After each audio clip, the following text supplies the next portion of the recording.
Hello. So I'm making a short series of videos where I'm creating tier lists for all the different kinds of policy cards in Civilization VI because I noticed there wasn't a video like this on YouTube, so I thought I'd make one. Just to quickly recap what I went over in the first video, I have quite a bit of experience in this game. I've played about 200 odd hours. I've beat it on deity once for each of the victory types, but I don't claim to be an expert. So if you think I'm underrating or overrating some of these cards, I'd be interested to hear it. Let me know in the comments. And primarily when I'm rating these, I'm going to be focusing on the higher difficulties as immortal and deity, as that is mainly what I've been playing. And they're also the difficulties. It's where you're going to get the most benefit out of using cards correctly. To quickly go over what the tiers are, S are things which are going to be essential for your strategy in pretty much every single game. A are cards which are either always going to be useful or are sometimes going to be completely game changing depending on what kind of victory type or civilization or whatever you're going for. B, a card which you're probably going to be able to find a use for and you're going to use more often than not. C is for like a filler class of cards. So these are the cards which you've got a spare policy slot. This is the kind of thing you're like, well, I might as well put this in there. I'll get some benefit out of it. But it's not going to be something which is going to be core to your strategy. D is cards which you can sometimes selectively get use out of, but I think are underpowered in some way. And F are for cards which are just, I think, badly designed and really never useful or only useful in very, very selective circumstances. So I'm using the same tiers that I did for the economic policy card video. Not every tier might end up getting used, but including all of them allows me to keep this sort of one-to-one comparison to the economic card video. So starting off with charismatic leader, I think this is going to be my most controversial placement right off the bat, perhaps, and this is going to go into S. Now, my justification behind this is on the high difficulties, you have all of these inbuilt disadvantages compared to the AI in terms of the extra yields they get, the extra starting bonuses they get. Your way to sort of, as I see it, one of your main ways to make up that difference is through city states, because the AI isn't very good at competing for city states. I don't know what it is. I don't know if it's because it doesn't make good use of its wildcards or its governments, or it doesn't get the achieve the goals it needs to get envoys. But towards the end of the game, when you've got a lot of city states, and you'll normally have a lot more city states you're suzerain of than the AI, that kind of goes a long way to making up for the hard coded differences in your yields. So it's really important you get that engine going in order to compete for city states, and this is like the main card that you're going to do it with, really. Like when you first get diplomatic slots, you've got this card and you've got the card that gives you to diplomatic league, and really you're going to be using both unless you've already met and got envoys at all the city states. You're going to be using both, but this is the main card you're going to be using, and this is the card that is really going to get you started in the process, which will lead you to dominating the suzerainty of city states. And that is why I'm putting in S. If you didn't have this card, I think the game would be much harder. Collective activism, plus 5% culture for the city state of the suzerain of. Now, both this and International Space Agency, the power of them very much depends on, and in fact, this is true of a lot of these bonuses. It very much depends on the size of the map you're playing on, because on larger maps it's easier because of the achieving the goals that city states give you. It's easier to get a larger number of city states you're a suzerain to. In which case, because this is like a bonus which is linked to the number of city states, this bonus can get really, really big.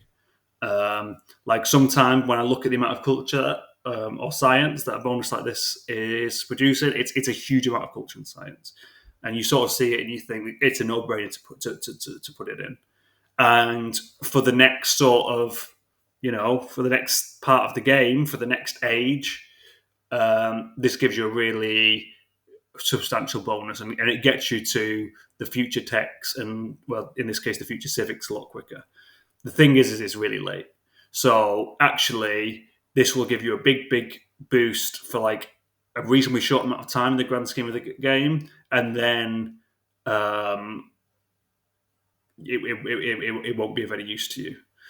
So I'm going to put it in B because you probably are going to use it, and you probably are going to get benefit out of it, but that benefit isn't going to last for very long. And also, I mean, the later in the game it is, and this is a late game effect, the less likely it is to be a crucial one and to be one that makes a big difference. Because obviously you have some games that go right up to the wire, but generally the course of the game and what trajectory you're on is set in the early mid game. Colonial offices, plus 15% growth and 3 loyalty per turn for cities not in your original capital continent. I mean, this is really situational. The game does give you quite a lot of bonuses that incentivize playing in a way that encourages you to settle other continents, and especially this is the case if you're playing on like a new world or whatever it's called, Terra, I think it is, map. And in those cases, or maybe you've got a bonus to your Civ that incentivizes it. This is going to be something that would be quite useful because you could end up having quite a lot of cities on your capital continent. Also, if you happen to have just originally settled near the boundary between two continents, and just on your original load of cities, a lot of them happen to be on another continent, in which case this could give you a pretty substantial boost. But more often than not, the kind of boost that this is going to give you, it's going to be outclassed by other policy cards. Here, plus 25% gold and plus 10% production cities not in your original capital continent. I think this might be a bit stronger than this one. I mean, it's kind of hard to say because the plus 15% of growth is useful because, normally at this time in the game when you get this card, you're really gunning for your cities to grow. They're kind of ailing behind the other cities because they're just not large enough. So you kind of want that kind of growth. But I always think, often when you actually work out the effects of these percentage faster growth rates over the course of a game, they end up being quite underwhelming. Like look at the Pantheon, which gives you a plus 15% faster growth rate, or the Wonder that does that. Those aren't incredibly powerful wonders. So having that kind of effect that only applies to your colonial city is not that great. And as for the loyalty, I mean, this is the same with all kind of loyalty bonuses. When they make a difference, they can make a big difference. But actually, if you're having loyalty problems in a city, the chance that it's going to be small enough that a card like this can make a difference, I mean, you're probably going to have to use several cards in order to do it. The one with the garrison, the one with the governors, and then maybe if you add all them up, that's going to make the difference between you losing a city and you're gaining a city. But when you consider it's taking up all those policy cards in order to do that, and what the opportunity costs are, maybe it's not even worth saving that.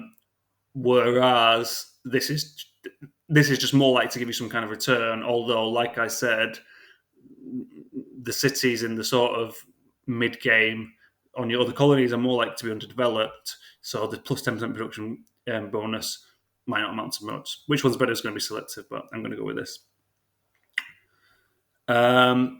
Communications office, I guess.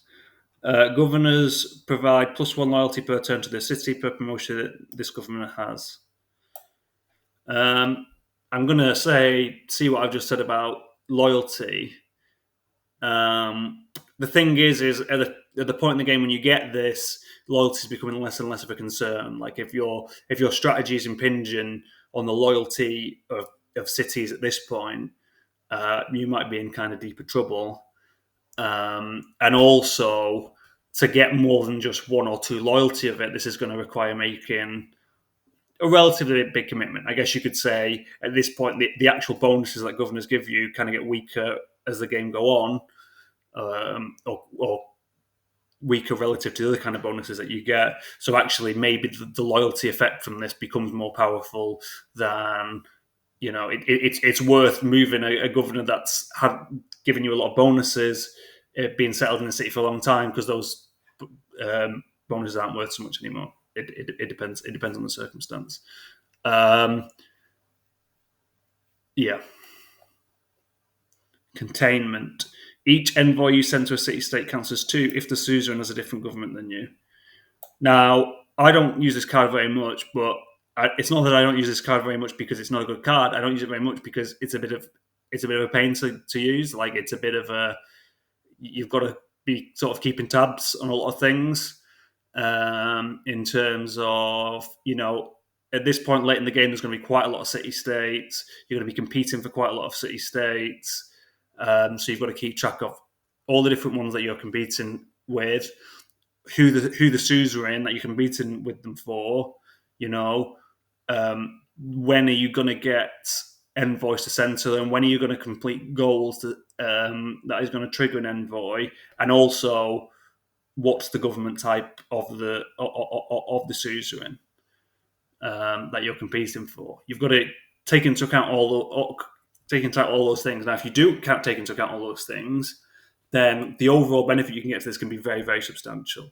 It can lead to a lot of extra envoys, which can lead to big bonuses in terms of the suzerains that it gets you, and then just in terms of the bonuses that some of these other cards give you, or one of these other cards gives you, from just having a lot of envoys.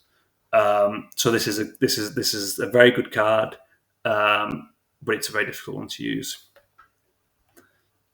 Cryptography.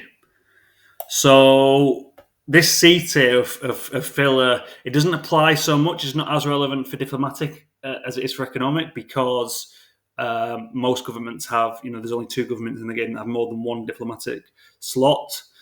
So you're less likely to just kind of have a filler slot.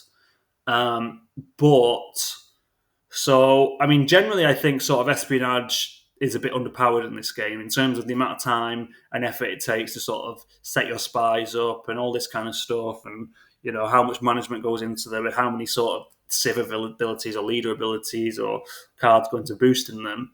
Would actually, generally, the effects you get from them are pretty modest. Now, these within the context of espionage, these are pretty strong effects.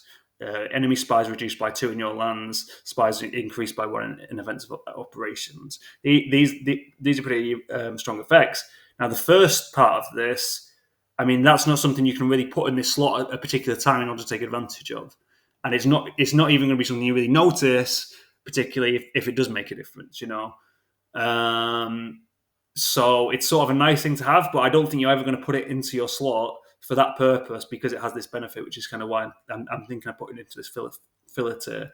As for your spy level is increased by 1 for offensive operations, I think that's maybe the more substantial part of this bonus, or at least it's the one that's more likely to motivate you to sort of use this card.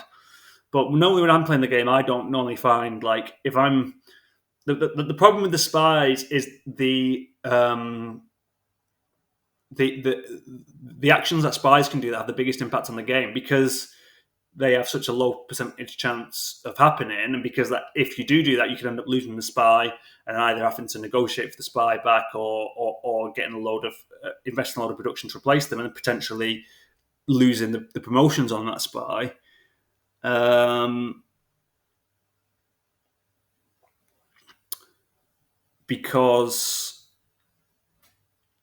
Because of that, you're strongly incentivized to not go for the stronger effects. So you tend to go for the weaker effects, and the weaker effects don't tend to be...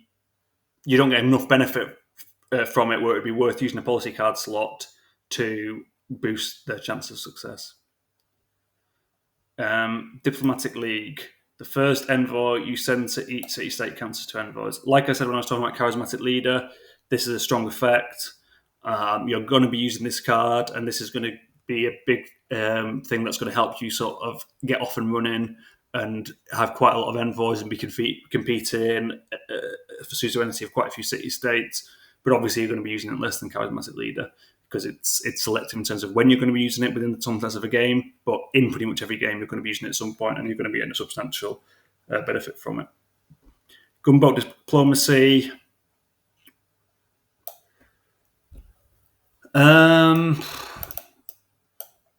Obviously, this is. No, I think I'll put this in A because often when I get this card, I'm still using charismatic leader anyway. This is just a straight upgrade from that. So if this was worth having in at that point, although obviously a lot less powerful than it was when you first put it into place, then that makes it a good card. It's not something that you necessarily. It's not that flashy, but over the course of a game, the number of extra envoys you get from this could turn out to have a big difference. So it's a powerful card, and it's glad to have it. The open borders thing, I mean, it is kind of quite annoying not having open borders with city-states, especially in the early game. But by the time you get this card, yeah, I mean, it's kind of a nice thing, but there are other ways around it. International Space Agency, it's the same as what I was saying with collective activism. This is stronger because at the time you get this card, in terms of for a culture victory, the additional culture you get from it isn't that important. I mean, it's nice to have. And in fact, if you're not going for culture victory, if you're trying to defend for culture victory, it's a nice thing to have. But it's not a sort of something that's going to make a clincher in terms of it's going to make a crucial difference. It's not likely to make a crucial difference in terms of clinching a culture win. Whereas science, you really are in a race for those late game technologies. So this is when you're going for a science victory, this is more important than this is for a culture victory. Ergo, this is a more powerful card. Machiavellianism, plus 50% production towards spies. Spies take 25% less operation time. Yeah, pretty mid card. Plus 50% production towards size. Like I said, I think spies are a bit underbaked generally. So, and also, as I was saying in the economic video, were the production bonuses give you an advantage if you're going to be producing multiple of that unit simultaneously? Because then you're sort of stacking the production bonuses. Whereas because the times you get spies are scattered throughout the ages, you are unlikely to be producing multiple ones at once. So this makes this quite a weak bonus. Merchant Confederation plus 1 gold for your envoys at city states. Like, this is the kind of card which I put in C tier for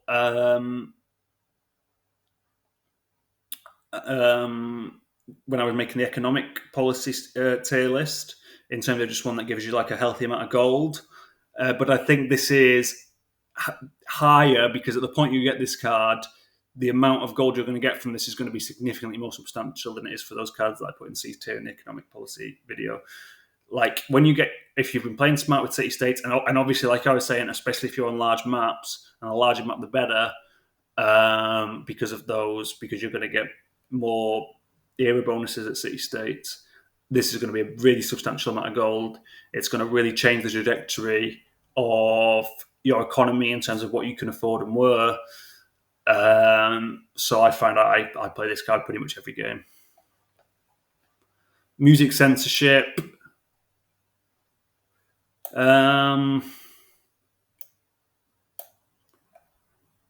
This is a very powerful card when you need it.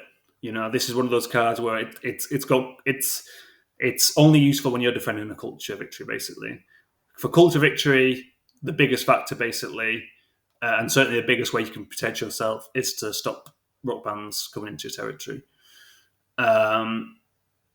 As only you can tell because of how much of a detriment it is when you're going for a culture victory when one of your enemies plays this card, and how much that sort of changes how you approach things. But if you're not trying to defend against a cultural victory, it's not relevant, which is why it's not higher. Nuclear espionage. Spies who steal a tech boost without being detected gain an extra boost. like I was saying, I mean, this sounds like a very nice effect, like getting 2 tech boosts. But first of all, I think the stealing tech boost thing is very, really worth it. I mean, when you get the ability to have spies, if you just try and steal a tech boost, then there's a very good chance they're going to be killed or whatever, or caught. So normally you sort of have to get your spy leveled up by doing other missions, which means that they'll be able to steal tech more competently. But by that point, you're less likely to have any tech that you're going to be able to steal. And often what I find is when I do try and steal tech boosts, by the time that mission is completed, I've already caught up to them in terms of science. So I've already got the science which they had over me. Or if they did have a science over me, it was one that I'd sort of been leaving behind in my tech tree, but actually wouldn't have cost me too much science to hard research myself anyway. So, yeah, I don't think this is that impressive a card. Praetorium, governors provide +2 loyalty per turn to their city. I mean, we've got a nice suite of loyalty cards here. I mean, I think these cards fit D tier quite well because selectively, if it's really important for you to hold on to a city, and this loyalty can make a difference, then of course you're going to go to that. That's going to make a big difference to your strategy. But it's unlikely your city is going to be in the range where one card can make a difference. Although I will say, because this is available earlier and at the time that you get this, this is going to be one of your best ways of increasing loyalty in a city. It is better than this card, which is only available later on when loyalty is less of a factor, and this card, which is more selective as to who it applies to. Raj. This is similar to the Merchant Confederation in terms of the kind of bonuses it gives you. I think often, like at any given moment, if you kind of work out in terms of equivalent value of comparing science and culture and faith to gold, how much this is worth, it can give you more raw bonuses. But still, the Merchant Confederation, I'd say, is going to be better because gold is more malleable, and you can choose where you spend it, and where you spend it could equate to science, culture, faith in more not in more valuable places. In more valuable places, you can spend it in a way that in the long term will prove to be more valuable than if it's in fixed science, culture, faith. Although of course you're always going to be happy to get a bonus of science, culture, faith. The other reason why Merchant Confederacy is better is because it's just more consistent. Once you've got an envoy at the city-state, you've got an envoy at the city-state. Apart from, I think, unless one of your enemies uses one great person that removes envoys. So your amount of gold is not going to go down. Whereas at the time which you get Raj, you're going to be competing pretty hotly for city-states. You're going to become suzerain of city-states. You're going to lose suzerainty of city-states. So the benefit you get from this is going to be going up and down and up and down, whereas this is going to be steady. So Merchant Confederacy is definitely a better card, but the effects that you get from Raj are, again, especially on bigger maps, very powerful, which is why it goes into A. Finally, Visselbanken. Your trade routes to an ally city or vassal city-state provide +2 production. Even B. I mean, the thing is, city-states are powerful. No, sorry, not city-states. Trade routes are powerful. They're such an important mechanic in the game. So anything that boosts trade routes, you incentivize to have as many trade routes as possible. Is going to be a good advantage. As I was saying in the last video, in the later game, in the early game, domestic trade routes are better. In the later game, foreign trade routes are better. This is a boost to foreign trade routes, and in most games, it's not hard to find routes which will get this benefit. I mean, it does. It does make it a bit more selective, and maybe some of the very, very top cities which you want to send it to, this thing won't apply to. But it's sort of, I mean, the good thing about this is it's giving you a boost to something that you were going to do anyway. You were going to set trade cities anyway. You were probably going to say trade cities. You're going to send trade routes to cities which you're allies with. It's a good thing to be allies with people. It's a good thing to work towards that. It's a good thing to have a city-state suzerains. So if you're playing the game well anyway, you're going to have trade routes to allies and vassal city-states. So this is just kind of giving you a bonus to something you're going to do at anything, which makes it more powerful than a bonus to something which is more selective, or you've got to build a strategy around a bit more. So that's my thoughts on the strength of diplomatic policy cards. Do you agree? Do you not agree? Let me know what you think.